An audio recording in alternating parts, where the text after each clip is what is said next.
Child एज्युकेशनमध्ये काम करत असेल, कोणी वुमनमध्ये, कोणी हेल्थमध्ये, प्रत्येकाचे challenges at a certain limit येतातच. आणि जर ती सगळी लोकं त्यांच्या कामात एक्सपर्ट आहेत तर त्यांना गाईड कोण करणार? म्हणजे बऱ्याच मोठमोठ्या काम केलेल्या NGO आम्हाला अशा आढळल्या की ज्यांच्यामध्ये त्यांना मेन माहीत नाही की आपल्याला सर्टिफिकेशन कुठलं पाहिजे किंवा टॅक्सेशनमध्ये आपला कुठल्या स्लॅबमध्ये जातो, किंवा बऱ्याच NGO खूप चांगल्या फंड रेज करू शकतात पण त्यांना तसं प्रेझेंटेबल कोणी मिळत नाही.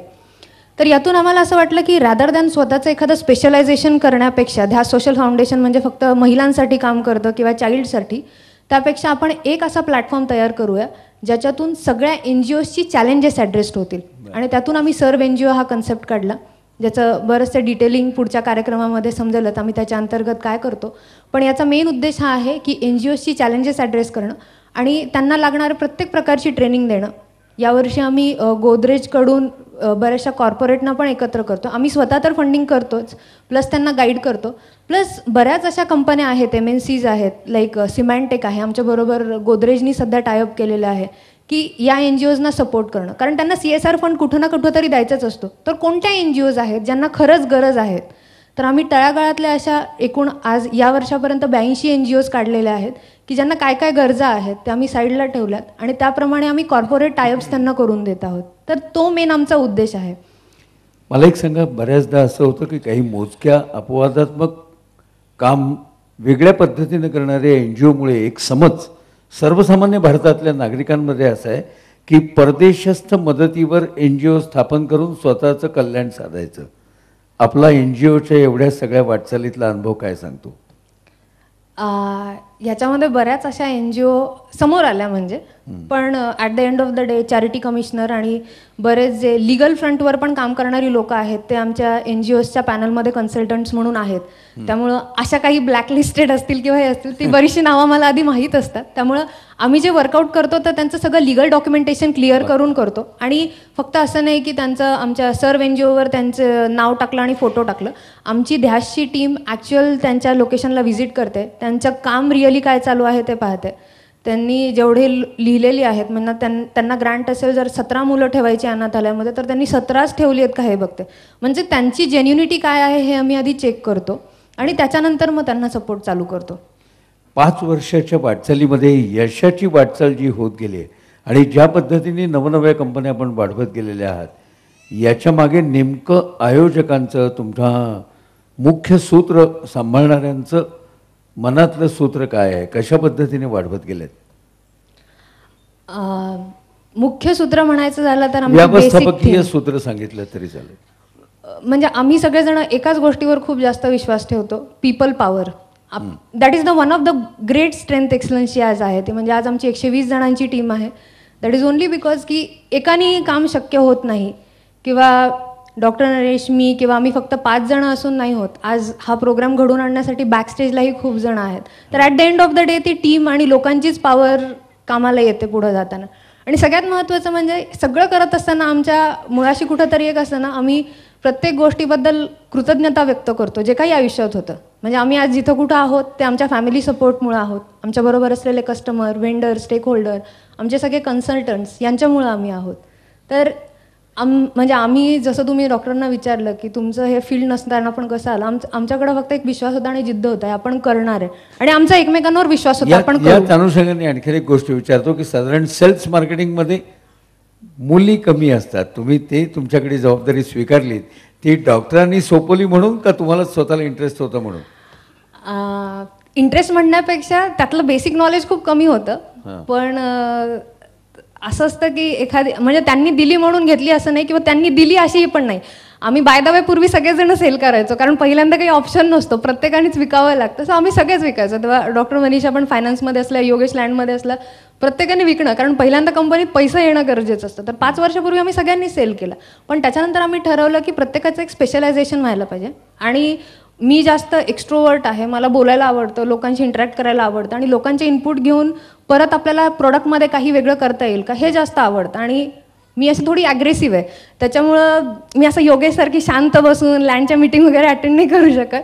त्यामुळं मला असं वाटलं की असं फायनान्समध्ये, एक्सेलमध्ये बसून कामं करणं हे मला जास्त जमत नाही. त्यामुळं आय थॉट की सेल्स इज माय वे.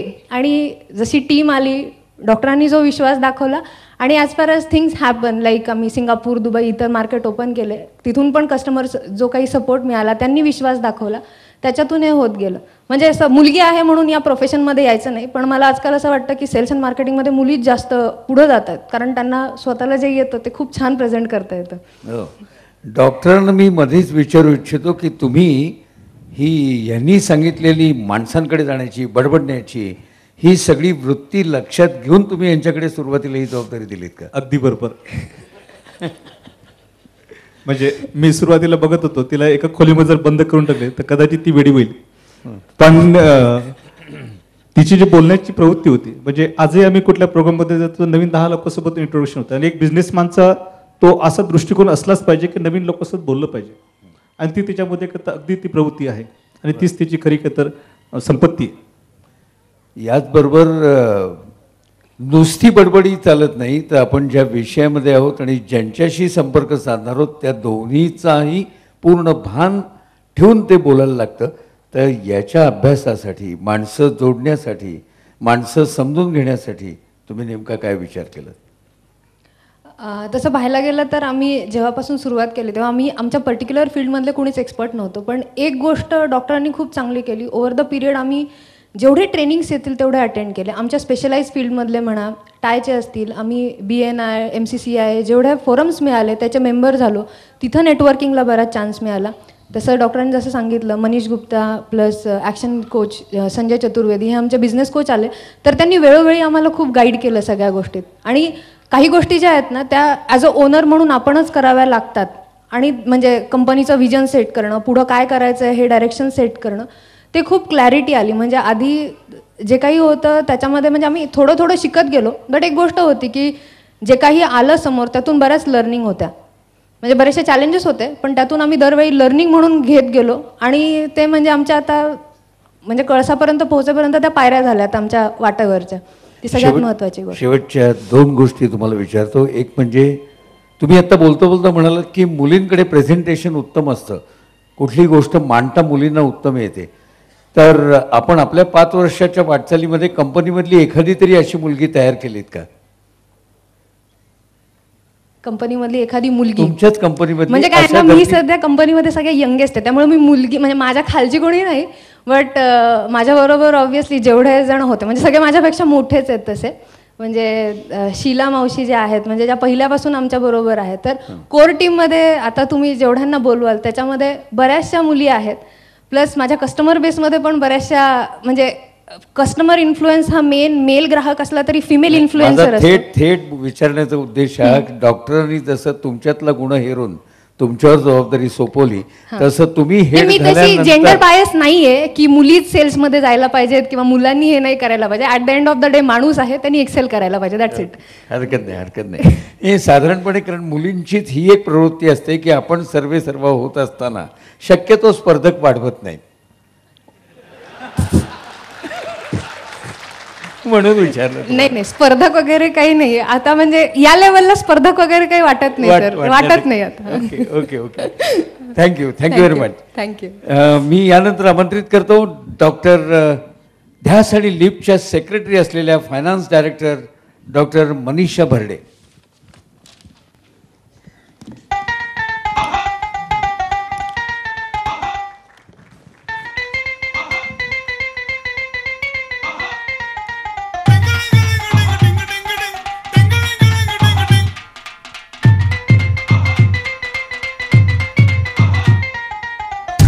मनीषाताई, तुमचं मनपूर्वक स्वागत. मुळामध्ये आयुर्वेदिक मेडिकल प्रॅक्टिशनर असलेल्या आणि आता ध्यास आणि लिपच्या दैनंदिन कामामध्ये लक्ष घालत असलेल्या, फायनान्स क्षेत्राचा अनुभव आणि एक्सलन्समध्येही याच विषयाची जबाबदारी त्या सांभाळतात. मी आपल्याला विचारू इच्छितो की कंपनीचा आर्थिक कणा मजबूत ठेवण्यासाठी तुम्ही मनाशी सूत्र काय सांभाळता? कंपनीचं आर्थिक कणा मजबूत ठेवण्यासाठी मुख्यतः जे आहे, एकतर मॅनेजमेंट महत्त्वाचं आहे, म्हणजे जिथून आला पैसा आणि कुठे गेला त्याचं एक महत्त्वाचं, आणि दुसरी गोष्ट कंट्रोलिंग, म्हणजे कुठे जास्त जात नाही आहे ना. तर त्यासाठी मुख्यतः आम्ही यावर्षी जे आहे बजेटरी कंट्रोल म्हणून जे आहे स्पेशली सिस्टीम इम्प्लिमेंट करतो आहे. तर त्या संदर्भात जे आहे म्हणजे कंट्रोलिंग मोस्ट इम्पॉर्टंट पार्ट आहे आणि मॅनेजमेंट फायनान्समध्ये जे आहे. आयुर्वेदाच्या तुम्ही मेडिकल प्रॅक्टिशनर मुळातल्या आणि मग ह्या फायनान्सच्या सगळ्या गुंतवल्यात कशा काय अडकल्यात? बेसिकली शाळेमध्ये जेव्हा होते तेव्हा मॅथमॅटिक्स खूप आवडायचं बरं. आणि कॅल्क्युलेशनमध्ये बऱ्यापैकी होते, म्हणजे चांगले होते, मॅथमॅटिक्समध्ये चांगले होते. त्यामुळे मे बी त्या यांनी डॉक्टरांनी ही जबाबदारी सोपवली आणि एका ठिकाणी बसून काम करायला आवडायचं. कुणाशी खूप असं बोलणं असं आवडायचं नाही तेव्हा. डॉक्टरांना काहीतरी मला वाटतं ह्याच्या संदर्भात बोलायचं आहे. बोला. कसं आहे, त्यांना व्हायचं होतं इंजिनियर, पण ते झाले डॉक्टर वडिलांच्या आग्रहामुळे. मला एक सांगा की आंतरराष्ट्रीय आर्थिक चढउतार सगळे जे होत आहेत त्याचा कंपनीवर कशा पद्धतीने परिणाम होतोय याच्याविषयी तुम्ही सावध असता का? आंतरराष्ट्रीय जे आर्थिक चढउतार होत आहेत फायनान्शियल गोष्टींबाबत त्याचा आपल्या कंपनीवर थेट काही परिणाम होईल न होईल याबाबत सुद्धा तुमच्या दैनंदिन कामामध्ये तुम्ही सावध असता का? हो, नेहमीच असतंय. आत्ता आम्ही जे आहे यावर्षी जे फ्लक्च्युएशन झालं म्हणजे डॉलरवर गेला आणि रुपया खाली घसरला ऑलमोस्ट आम्हाला काही इंटरनॅशनल मार्केटमध्ये, तेव्हा आम्ही विचार करत होते की जर आम्हाला मिळालं तर देन इट्स गुड, म्हणजे आला पैसा फॉरेन तर आपलं हे आहे, आणि जाताना जर जायचं असेल तर किती कमी याच्यात जाईल याचं आम्ही नेहमीच भान ठेवतोय.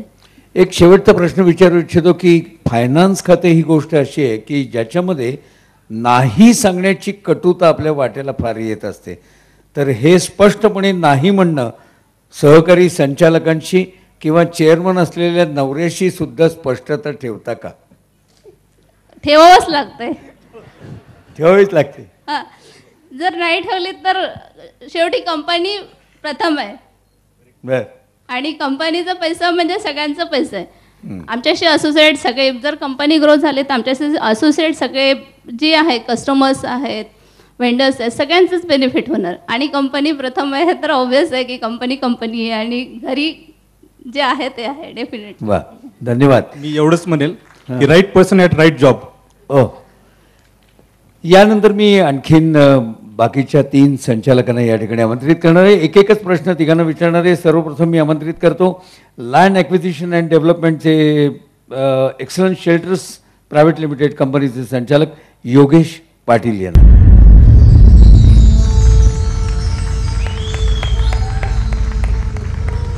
शेट्ट्यांवरनं लक्षात येत आहे कंपनीमधले लोकप्रिय संचालक दिसत आहेत.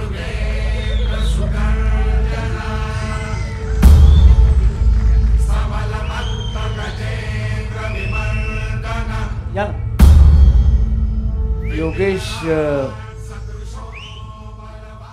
अगदी औपचारिक प्रश्न बाजूला ठेवून एक गोष्ट विचारतो. तुम्ही खूप लोकप्रिय दिसताय, शेटे खूप येत आहेत. तुमचं लावलेलं कुंकू आणि वाढवलेल्या मिशा लक्षात घेता विशिष्ट विचारसरणीचे आहात काय? कुठल्या विशिष्ट संघटना पक्ष महाराष्ट्रातल्या? नाही सर, शिवसेनेचे नाही आहेत ना? पक्ष आणि राजकारणापासून आम्ही खूप लांब आहोत. अहो, तुम्ही लँड ॲक्विजिशनमध्ये आहात आणि पक्ष आणि राजकारणापासून लांब असणं शक्य आहे का? तुम्हाला त्यांच्याशी सर्वात जोडून घ्यायला लागतात आणि त्यांच्याकडनंच कामं करून घ्यायला लागतात. बरेचदा काही गोष्टी लांब राहून पण होतात, लांब जोडून होत नाही. म्हणजे हा तुमच्या कौशल्याचा भाग झाला. त्यांच्या जवळ तर जायचं पण त्यांना लांब ठेवायचं. काही गोष्टी अशा असतात की ज्या आपण लांब ठेवलेल्याच बऱ्या असतात, कारण जवळ गेल्यावर ते असं म्हणतात की इट्स डिफिकल्ट. लँड च्या संदर्भात सध्या ज्या पद्धतीच्या अनेक घटना समोर येत आहेत, ज्या पद्धतीचे खटले आपल्याला सगळीकडे पाहताना दिसत आहेत, अशा वेळेला एक्सलन्सच्या माध्यमातून कुठलाही व्यवहार करत असताना तुम्हाला दक्षता काय घ्यायला लागते?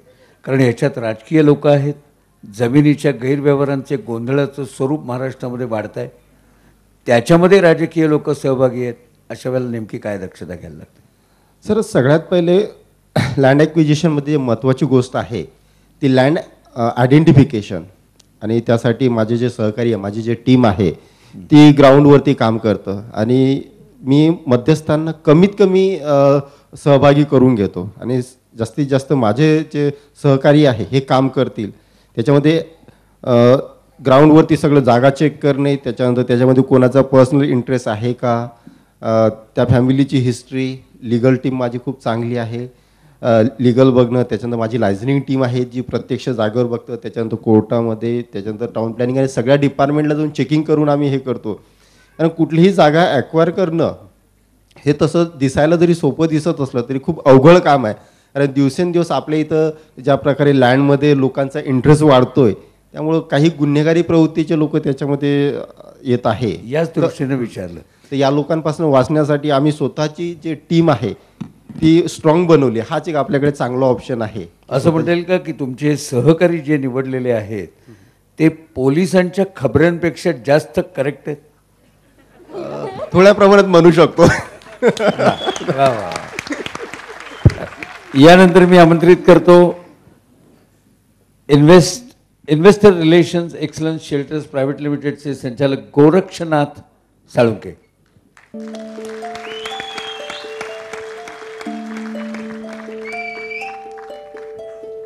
सगळेजण त्यांच्यापासून बाजूला का सरकले माहिती आहे का तुम्हाला? ते बॉक्सिंग चॅम्पियन आहेत, बरोबर ना? मुळामध्ये आपण बॉक्सिंग चॅम्पियन ना? निश्चितपणे बॉक्सिंग चॅम्पियन होतो, हा चॅम्पियन होतो हा. आणि आताही जे काम करतो त्यात चॅम्पियन होण्याचा प्रयत्न करतो. अरे वा वा वा. सिस्टीम आणि प्रोसिजरला महत्त्व देणारे असे आहेत. मी त्यांना एकच छोटी गोष्ट विचारू इच्छितो की कंपनीच्या ह्या 5 वर्षाच्या वाटचालीकडे तुम्ही कसं पाहता आणि आगामी काळामध्ये काय करण्याचं मनामध्ये आहे? सॉरी, 5 वर्षाची ही जी वाटचाल झाली ना, आपल्याकडे असलेल्या जबाबदारी जी आपण सांभाळतात, 5 वर्षाच्या आपल्या कामाकडे आपणच कसे बघता? 5 वर्षाच्या काळामध्ये एक जाणवलं की प्रत्येकाच्या मनात एक स्वप्न असतं, प्रत्येक, आणि ते स्वप्न पूर्ण करण्यासाठी प्रत्येक माणूस प्रयत्न करत असतो कशा ना कशा कारणानं. ज्यावेळी त्याला ती संधी मिळते, म्हणण्यापेक्षा तू संधी ओळखतो, त्यावेळी त्यांनी गुरु होण्यापेक्षा, म्हणजे थोडक्यात सांगायचं तर गुरु होण्यापेक्षा एक चांगला शिष्य होऊन जर त्याने त्या कामाच्या पूर्णत्वाकडे जर पाहिलं तर डेफिनेटली, म्हणजे मी मारुतीचं निश्चितपणे उदाहरण देईल की आपण व्यायाम वगैरे करतो त्यावेळी मारुतीचं दर्शन घेतो, तर मारुती देव मानणं थोडंसं कठीण जातं, पण चांगला शिष्य मानतात. आणि त्यामध्ये जे गुण आहेत ते गुण जर पूर्ण शिष्यत्व, मी म्हणत नाही की शिष्यत्व प्रत्येकजण पत्करतो, पण पूर्णत्व नाही देत शिष्यत्वाला, आणि ते जर पाहिलं तर डेफिनेटली तो त्या स्टेजपर्यंत जाऊ शकेल की ज्याला शेवटचा उद्देश असतो की मरता समयी प्रत्येकाला वाटतं की आपण आनंदी असावं, आणि आनंदी असतो तो कशावर होतो? तो विचारावर होतो. म्हणजे आजही ही जी टीम आहे, डॉक्टर साहेब आहेत, रेश्मा आहे, तर यांनी आत्तापर्यंत मला जे दिलं, म्हणजे एक ओली काठी असते, ओली काठी ती वाकवणं फार सोपं असतं, पण एक वाळली काठी तिला कसं वाकवायचं त्यासाठी स्किल लागतं, आणि हे सगळे माझ्या सहकाऱ्यांचे आहेत, ते माझे गुरु आहेत. बॉक्सिंग बिक्सिंग केलेली असली तरी मुळामध्ये फिलॉसॉफीची आवड आहे वाटतं. नाव I am inviting director of excellence IT Solutions, Sarfaraj Ansari.